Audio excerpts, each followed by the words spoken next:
So 2021 is a year that's going to be like any other year, except that the fact that it's going to be start of a new era. 2020 gave a lot of learnings. There were a lot of things that did not go the way people expected them to. But what went great was the way people adapted to the change. A small virus actually taught all of us that there are small powers which are beyond our control. But there were a lot of people who took this as an opportunity to show their talent and tell people that, whatever happens, we are ready to adapt, we are agile, we are nimble, and we can actually pass through this.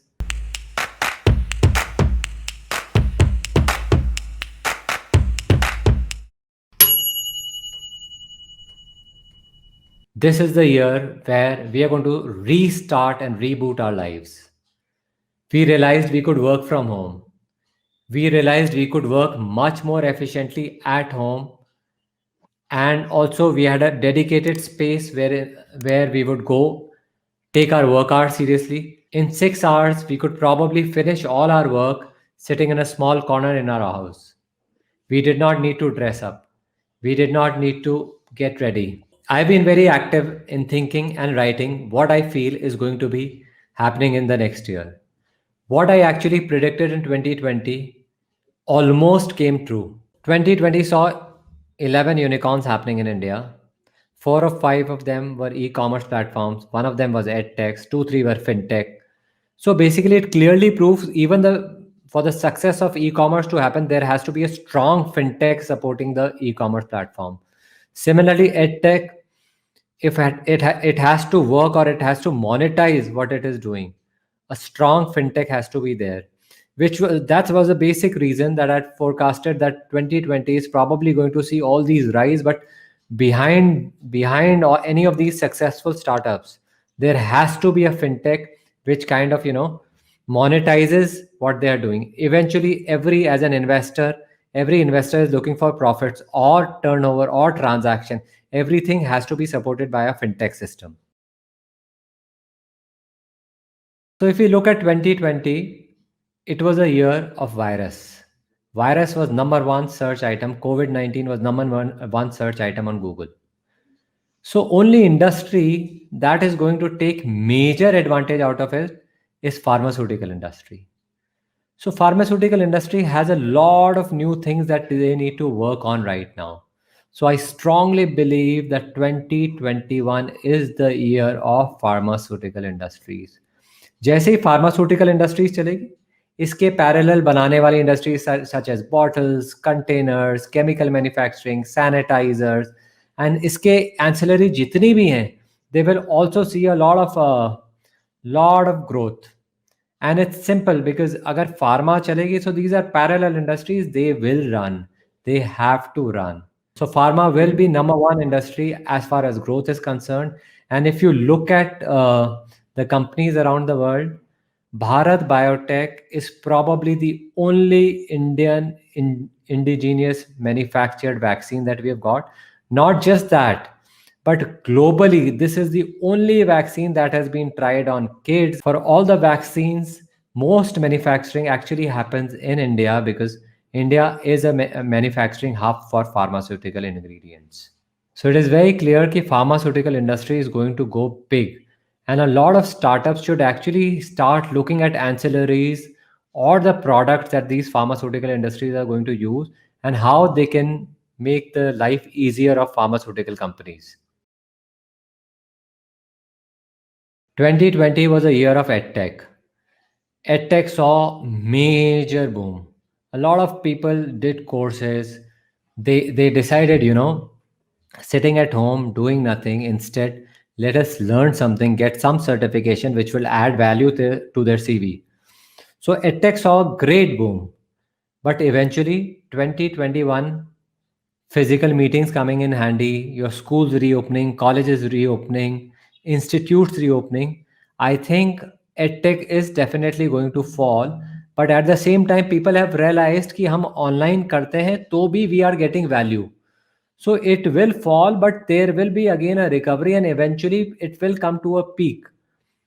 everyone has realized that only online model is not going to work. There has to be a physical plus digital space in any domain, be it education, e-commerce, anywhere.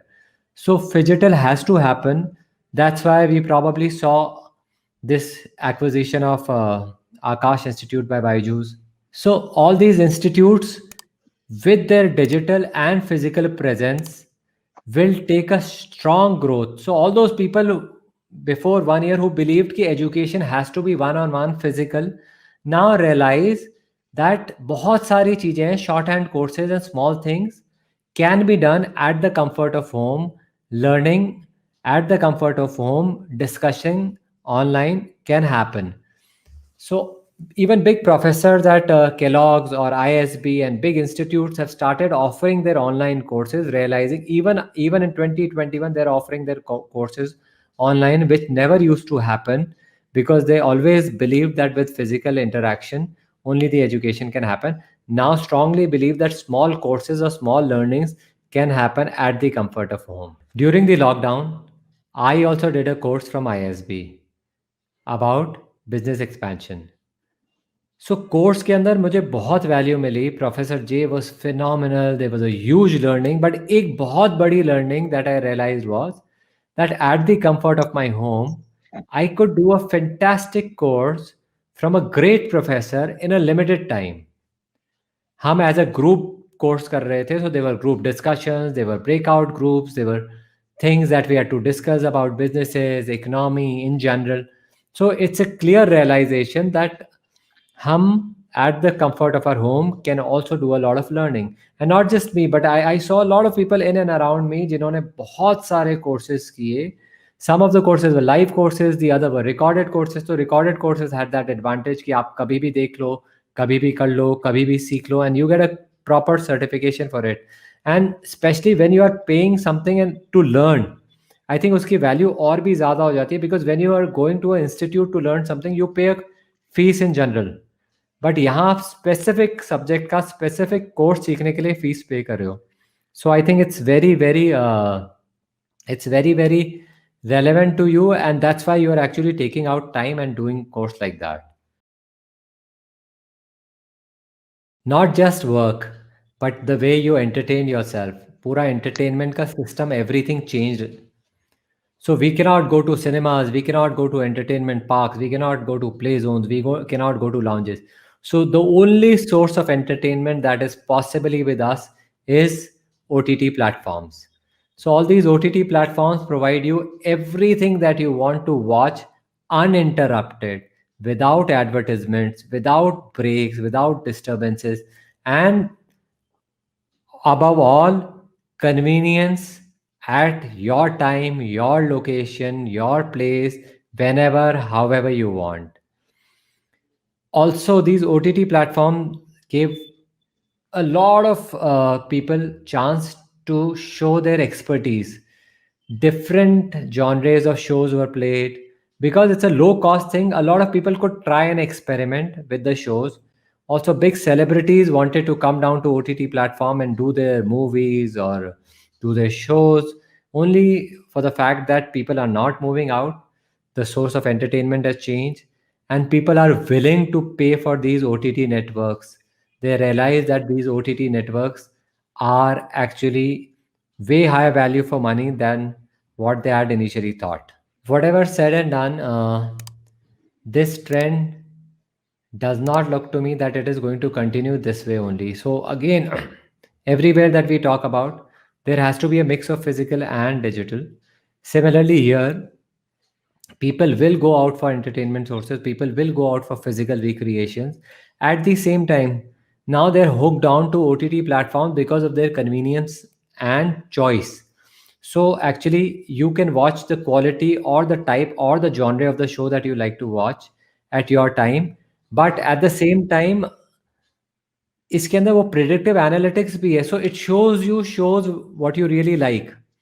So now you don't have to really worry about things, but यहाँ artificial intelligence और analytics लगने के कारण people will get what they want to see easily available, and similarly, so they will be hooked on to it. The shows that OTT platforms offer are very predictive in nature, and once you and they're actually made very crisp because उनको मालूम है अगर if it is not a crisp show people will not be hooked on to it. It is not that कि उन्होंने एक show का पैसा दिया है. So once you go out for a movie, you pay for a movie. आपको पसंद नहीं भी आती है तो you are hooked on to movie and you are actually staying there. But on that OTT platform you can switch movies, you can switch shows. So सबको मालूम है there has to be a very crisp and meaningful thing that has to come down to an OTT network. So that's how the quality has improved. Different set of genres have been experimented. बहुत सारी नई चीजें होने लग गई, and also all these newer comers जिनके पास एक ही source of Bollywood और हॉलीवुड और टॉलीवुड यही रहता था, now have this OTT platform as their launch medium. So they can come up, they can show their talent, and if any of these like it anyways, OTT platforms are always hungry for good content. So if they like it, you are promoted and you are actually able to show your talent very easily at a minimalistic cost. So for startups, this OTT has actually given a big platform. You can actually start your own OTT network. It's a very expensive affair. So I would strongly recommend कि अगर किसी को भी OTT space में जाना है, create your own niche. Create your own domain जिसके अंदर you are very good at, or collect content from that zone and try to enter the OTT platform. I'll give you an example. So when Make My Trip started, it was only for flight bookings. So they created their own niche of booking flights and then eventually ventured into whole vacation space. So it's very clear, get your own niche, get the right place where you think you'll be able to perform the best, get the right content collected, and then you can probably start your own OTT platform. Tourism and travel in 2021 will see a huge growth. A lot of people have realized during the lockdown that they could actually stay at home for such a long time जो कभी नहीं रह पाए. So the travel industry has to provide something more entertaining than what they have been providing. Abhi, you will have to be more innovative and more creative in your ideas to attract the customer. That said, a lot of Airbnbs or a lot of Vista rooms or a lot of homestays are going to be taken. Homestays are going to be happening in 2021. Firstly, because people are worried about the hygiene and a lot of people traveling in a big space. Secondly, there is a lot more customization that can happen in a smaller place. So big hotel chains, big recreation chains have a lot of thinking to be done. They cannot do one size fit all. They will have to make alterations to adapt to the situation and help people be engaged. Travel, that said, is going to grow very, very, very big. People have been desperate to move out once these isolation norms are relaxed. I think there will be a huge traveling scene that's going to happen, and this traveling scene will actually bring in a lot of businesses back on track. A lot of businesses were also stuck due to travel. Mhm. Industries like IT could help themselves or could adapt themselves, but a lot of industries actually required physical presence. So it will be come back on track for a lot of industries, and travel itself will be a big industry to watch out for in 2021. One of my favorite industries that I see growing is gaming industry. 2020 got people hooked onto games because they had a lot of spare time. They could not physically meet people, but gaming is one place where your adrenaline rush could go. You could have high energy in it, you could have high emotions on it. Gaming is one place because you were actually connected to each other on a game set. That's why when PUBG went off, people people people were very disappointed actually. But that said, a lot of Indian games have come in. There is a company called Nazara. It's a e-sport company, and it is on an acquisition spree. It's probably done 8 acquisitions till now, and this will be the first startup of its kind that is going to be listed on stock market. Valuations are going to be crazy. In the gaming industry, Nazara is anyways considered a unicorn. So I strongly believe that this industry is going to grow. All those people जिनके बचपन में उनकी mummy कहती थी कि खाली खेलता रहेगा ज़िंदगी में करेगा क्या। So this is your time to prove yourself. Start creating games, start creating engaging games with great UI and UX where user engagement is great, and sky is the limit for you. Nazara has actually proven it, so can you. 2020 has gone. That's the good news. 2021 is here. It's even a better news. A lot of people saved on their money, a lot of investors saved on their money, seeing what will startups do or how flexible, how agile all these startups are, that they can bear this turmoil of 2020. So this year, a lot of investment is going to happen in startups. All those startups who have actually proven that they can survive this tough time, be ready for big checks, be ready to perform. Now, this is the year where you should be looking for expansion. Last year was year where you were trying to preserve yourself or trying to ensure that your existence is still there. This year, go all out. Funding is going to be there. People are willing to put in money, and people are willing to put in money, especially in the companies who have seen this bad phase and actually come out of it in a very strong way. So there is a lot of money, and there'll be few good startups chasing this lot of money.